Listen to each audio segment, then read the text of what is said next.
Hi, ladies. Nice to see you. I hope you are well wherever it is that this message finds you in the world, in the country.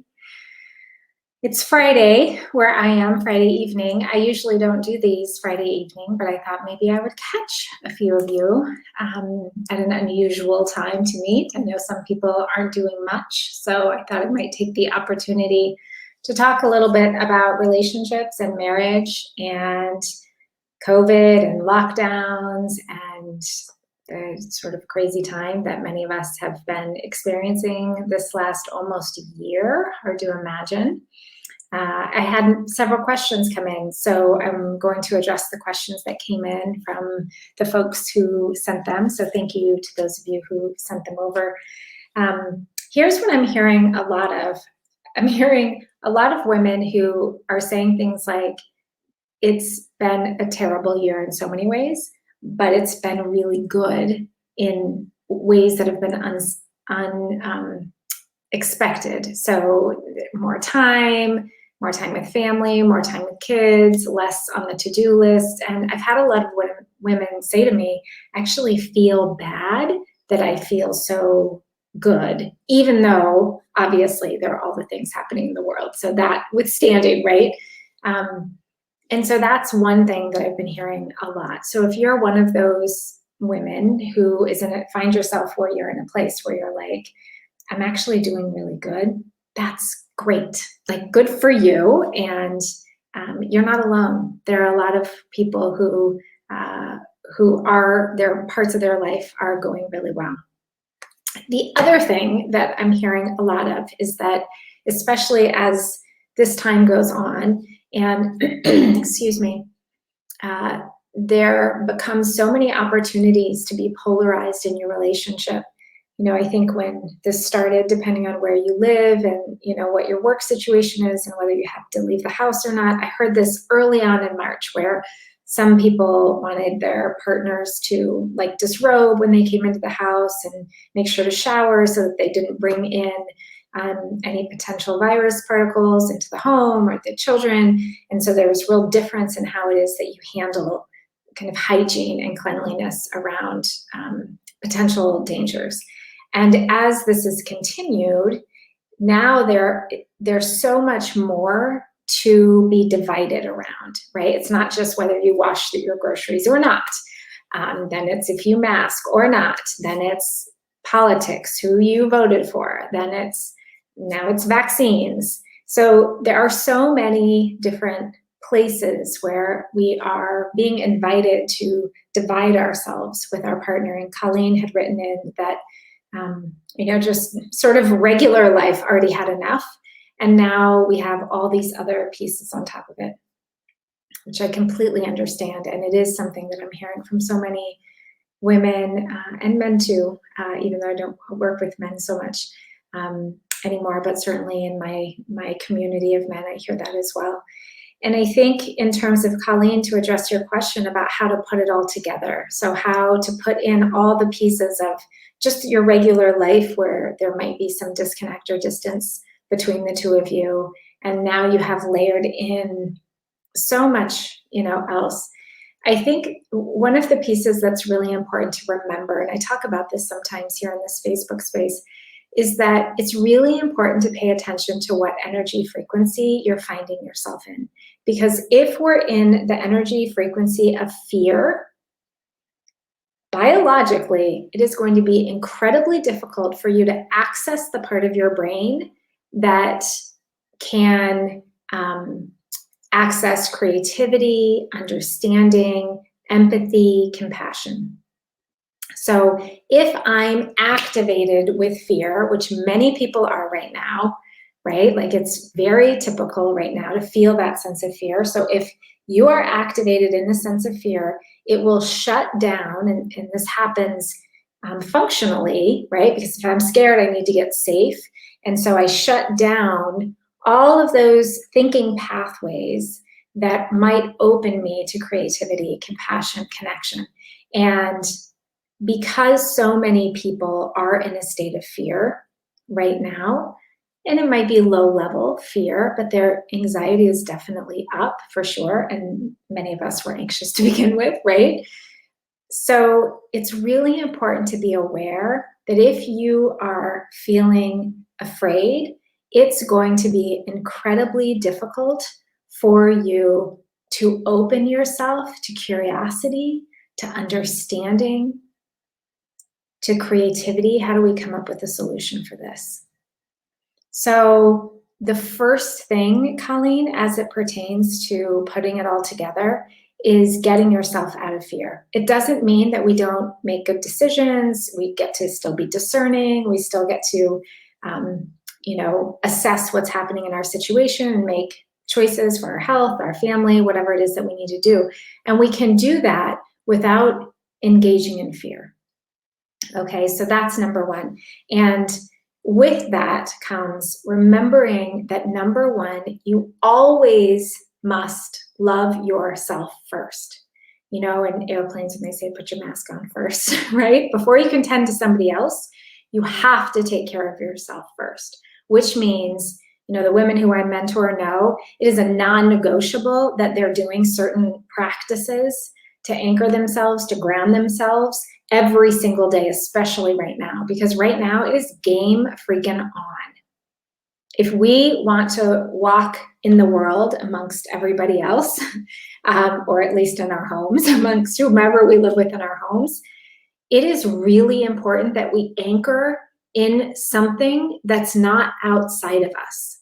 Because if you're trying to anchor in whatever certainty you think might be outside of you, I think if we got one message the last 10 months, it's that there's nothing certain outside of us. And I don't say that as like a scary thing. It's actually a really amazing thing that we're recognizing that, because it's inviting all of us to come back home. What is it that you can be certain about, right? And the certainty that I know is how it is that I show up and how I think, how I feel, and what I do. I can be 1000% certain because I'm in charge of that. I'm not in charge of anything else. And so that stuff comes up and down, and it goes in ways that I maybe don't agree with, but that's none of my business. My business is taking care of this, and then how it is that I show up with my family, with the women who I mentor, with my community, with my neighbors, right? So making your self daily practices priority, that's a non-negotiable in my world. And thank you for whoever said that I'm pretty. I look pretty. Thank you. I can't see your name on this thing, but I will look in Facebook and see who you are. And thank you so much. I appreciate that. Debbie wrote in about variety, and so many people are really wanting variety right now because it's like Groundhog Day, and date night snuggling on the couch gets sort of old. And so it requires us to get creative. And what I might suggest that you do, Debbie, is make a list of, 10 things, and have your partner make a list of 10 things that would be fun within the realm of whatever your limits are because of your community or level of personal safety, whatever. And then you choose something off those menus. Like you could, do a picnic on the floor with candles and your favorite beverages, and read poetry to each other. Like there are all kinds of things that we normally don't do because it's like, oh, have a glass of wine watching YouTube or watching Netflix, whatever it might be. And so find other things, which requires you to be really creative, right? Trade foot rubs, take a bath together, read your list, Debbie, of the 50 things that you love about him. That's one of the things that we do in my mentorship program. Read the 50 things that you love about yourself, right, to him. There are so many ways that we can get creative, and I think that many of us are being invited to do a lot of that this last 10 months, whether it's learning an instrument, a new language, whatever it might be, a skill, bringing some of that into your relationship as well, starting a book club with your partner and reading a chapter at a time. One of the things that I suggest to some of the women who I'm working with, if they're interested in amping up the intimacy in their partnership, if they feel so called and interested to read erotica together with their partner. So to find some erotica that really works for them and to read that out loud. So there are lots of ways within the confines of your home that you can do that. Jessica had a comment about never being able to be alone. Well, you have a lot of kids at home, Jessica, I know. And so having alone time is maybe something that's rare for you. So I think, again, it's about really creating that space within the confines of what you have. So it might be that you have a particular blanket or something that you put on the floor, and your kids know that when mom's on her red blanket, it's like she's not here. It's her invisible time. So you get your 20 minutes without the kids or without your partner coming in to the space. And so we have to train our families and ourselves to take that time, because it's really easy. You know, I work from home and it's really easy to get distracted, like, oh, this needs to be done or that needs to be done. And then we never get alone time, but it's important that we prioritize that. That goes back to what Colleen's question and my response to her, to remember that self-love, your time, even if it's just in the bathroom, you know, for 20 minutes, having the door shut, and you just having that time alone, and also not filling up that time with social media scrolling, right? Like right now, do not be social media scrolling. Like, be very intentional if you're going to consume something in social media. Like, have a really clear intention so that you're not spending 10 valuable minutes just going through your phone. Diane, and this is Diane, and we had Susan also send in about this, and Kaylee, about having real differences politically with their partners. So I got a lot of this, where one person is more right, and one person's more left, and that as this continues and the way that it continues, that the divide is growing bigger and bigger. So here's the thing. You know how in here we talk about how your relationship is your ashram. This moment is a big ashram for all of us. And there's something here, I believe, that we need to learn. And it's been true in our marriages, in our committed relationships, and now it's true in a really big way on a global scale. And it's how it is that we find connection through difference. The thing that's so challenging right now is that difference feels like it's life or death. And maybe it is life or death, depending on what your perspective is, right? But that kicks up that fear.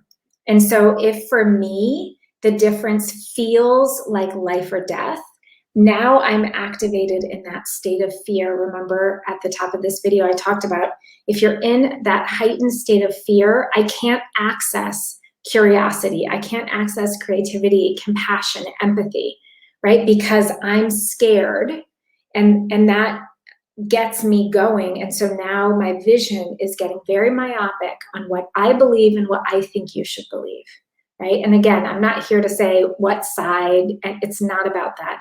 What's so cool about how I've worked professionally for the last 20 years is I have spent 20 years sitting in rooms with people who are polarized around sex, around money, around family, around religion, around how they raise their kids, around if they stay in one city or move to another city. Like, that's been the name of the game in my world for 20 years. Now it's just in a really big global scale, and it feels like, or maybe is, I don't know, the stakes are really high. And so what I know is that what I've been practicing and doing for 20 years can be applied to what's happening on a global scale right now.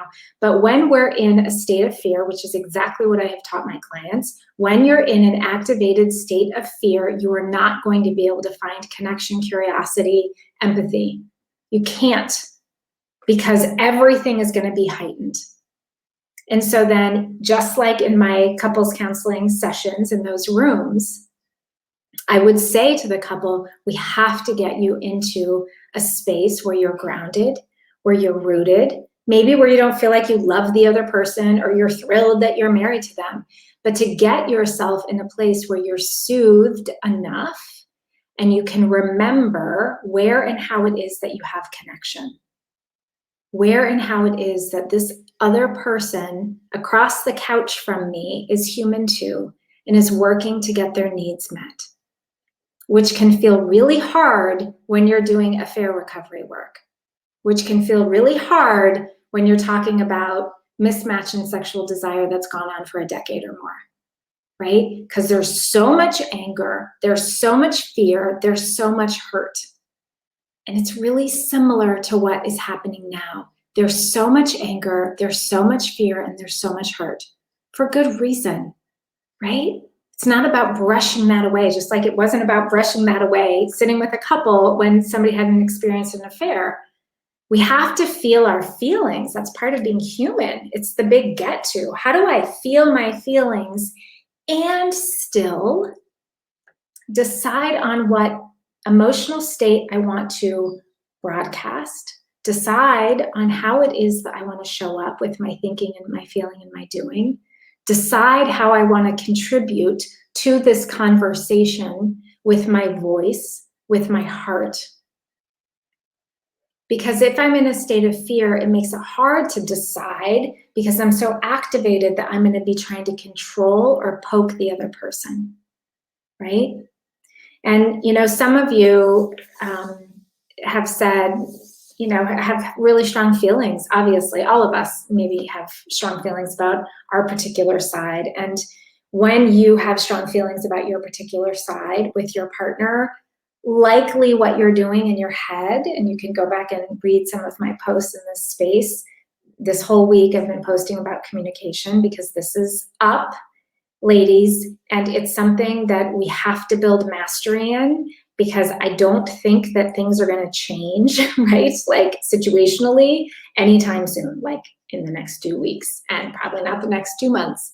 And we don't know after that, right? And so we have to get really good at how it is that I'm going to communicate through difference. And if I'm spending the whole day building my rebuttal to my partner, building my case against my partner, it is not going to go well, because I'm now inviting them to battle.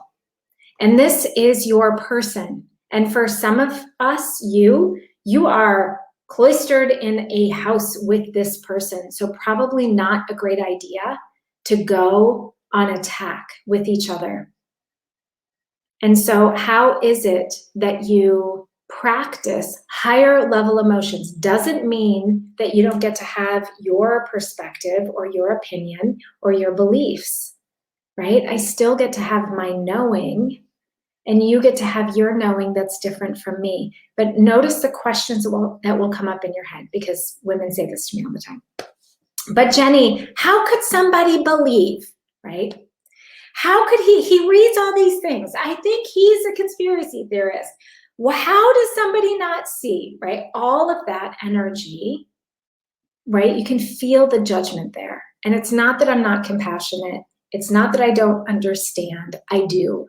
It's because I do understand. And I know that if those are the questions that you're asking yourself, what you're doing is you're parking yourself in an identity of you being right and them being wrong. And maybe you are right. I don't know. And what if you were to practice being right and accepting that they believe their wrong belief? Okay, whatever. You get to be right and they get to be wrong. And you don't need to have all of the emotional charge around it, because you just have your different beliefs.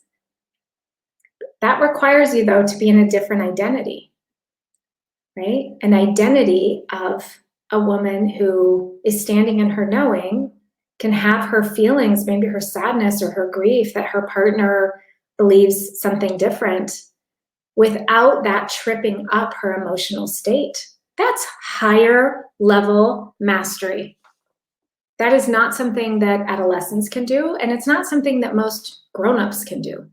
And it's certainly not something that a lot of professionals, you know, I used to make this joke, and now I can't really make this joke because I'll get, I don't know, in trouble for it. But I used to say in my couples therapy sessions, like, what you are doing, couple, husband and wife, in this particular meeting, what you're doing, you know, in your partnership, two partners together, is you're trying to cross the aisle with each other, which is what people in politics, wouldn't we want the Republicans and Democrats to do that? So I used to say that in my office all the time. Like, that's what they're supposed to be doing, is getting curious about each other. I don't even feel like I can say that anymore, because now that's like a really politically charged maybe thing to even say. When before it was like, yeah, that made a lot of sense. Like the people who are running the country should maybe listen to each other in order to take into account all the different beliefs and practices and faiths and perspectives and all the things, because we're all very, very different, right? So I don't know that I can make that joke anymore. We'll see if I can or not. But at any rate, you get what I mean. You chose this person. The person that you're with, you chose them. And little did you know, they came with all the things that they came with. And now you're finding yourself sort of stranded on a desert island with them. So how do you want to move forward with that? Being in the highest version of yourself. In my world, the highest version of yourself does not come with belittling somebody, judgment, shame. I don't believe that that is where it is that we should be holding the bar as humans for each other.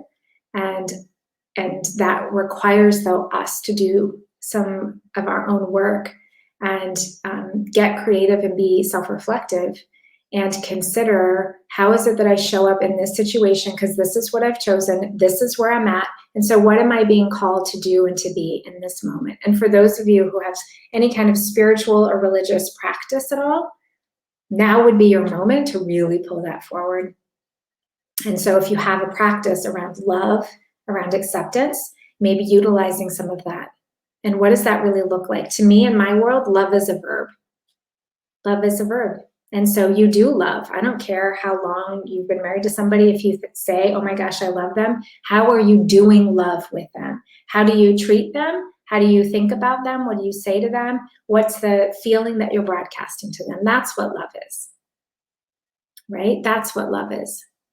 And so if you're a practitioner of love, right, if that's part of your spiritual or your religious beliefs, then start doing that. And that doesn't mean that you're a doormat. You're not a doormat. Any of you who are in my Facebook group, you know, none of this is about you being a doormat. You get to be well-defined. You get to have boundaries. You get to be rooted and grounded. You get to be clear and intentional about who you are and who you are not. And if you pick up the mantle, you can also do that with so much love. Love that is fierce and that is clear, but is not tearing somebody else down. Especially your partner, especially if you're co-parenting, right? And that's what I believe we're being called to do in this really unusual, I used to say it's a moment, it's not a moment, now it's an era. It's a really unusual era that we're in. And so I look at it as a classroom. What are we being called to do? Who are we being invited to be? It's one of the questions I ask the women who I'm mentoring. You know, we talk about moving from your 1.0 to your 2.0 self. And they create a lot of questions. We ask a lot of questions to get you to that 2.0 state. And one of them is, who am I being called to be, right? What's the higher or highest version of myself in this particular moment? Who's that lady? How does she show up?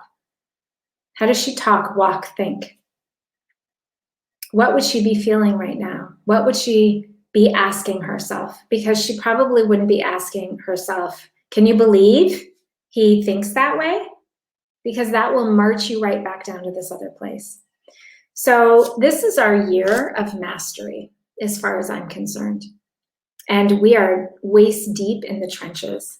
It is the year to say yes to yourself in such a big way, because there is going to be so much pulling your attention off of you. Right? It was similar in couples counseling. Whenever couples would come in with this like blazing fire problem and they're looking at that, I'm looking at what they're not looking at. So right now, as the whole world is looking at whatever it's looking at, what are you not looking at? And if you're not looking at your relationship with yourself, if you're not looking at your daily practices, if you're not looking at how it is you're showing up, if you're not looking at your family unit, if you're not looking at the things that are really important to you, you just gave all of your power to the big, shiny fire, bonfire that's happening. Not that we shouldn't attend to that. We can absolutely attend to that, but what's your priority? For me, one of my priorities is helping women who are interested and committed in becoming the highest version of themselves, because I know when a woman becomes the highest version of herself, there are 25 people that she's going to impact that are close to her. Her children, her partner, her best friends, her community, her colleagues. The ripple of impact is huge. All I need is one woman. And then if I have 5 or 10 or 15 or 100, isn't that amazing? And their ripple of impact is huge because they're not showing up anymore in a state of fear or shame or judgment of themselves, right? Or of others, because we give others what we have for ourselves.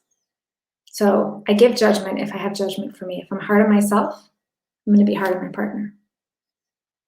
And so the women who work with me, they want to live in a higher frequency. Doesn't mean that they're a doormat. It means that they're discerning, that they've decided, that they're aware, they're alert. They know that they are here in this classroom, in this ashram to grow. And it's game on time. And right now, it's super game on time because what's happening out here is going to distract you. Right? And when you're distracted, the first thing that we do, especially if you're busy and you're a mother and you have a lot happening, is you stop looking at yourself and you start looking outside and you say, well, maybe another time. There's no time but now. There's no time but now. And so focus on what matters the most. Stop building a team against anybody. We are all different. You and your partner are different. And the more I want to make somebody wrong, the more I'm creating a divide that at some point will have to be repaired.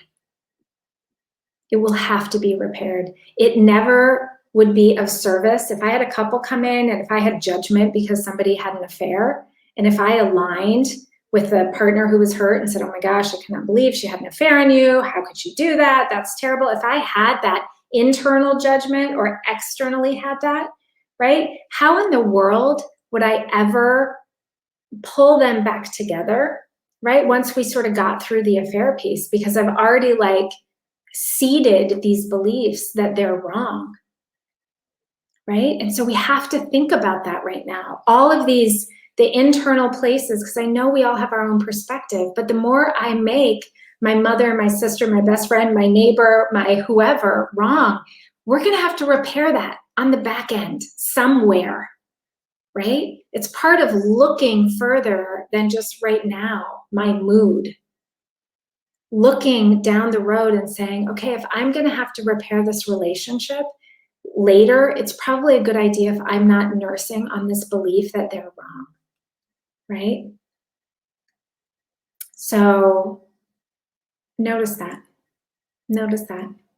So good to see you all. The sun's going down and it's getting dark in my office. And can I just tell you, those of you, someone just wrote in, I can't see your name. I'll see it when I stop the video, that my hair looks nice. It's so funny. People who know me, like I just started wearing makeup. Like I am not a hair or makeup sort of person. Not that there's anything wrong with that. There's not.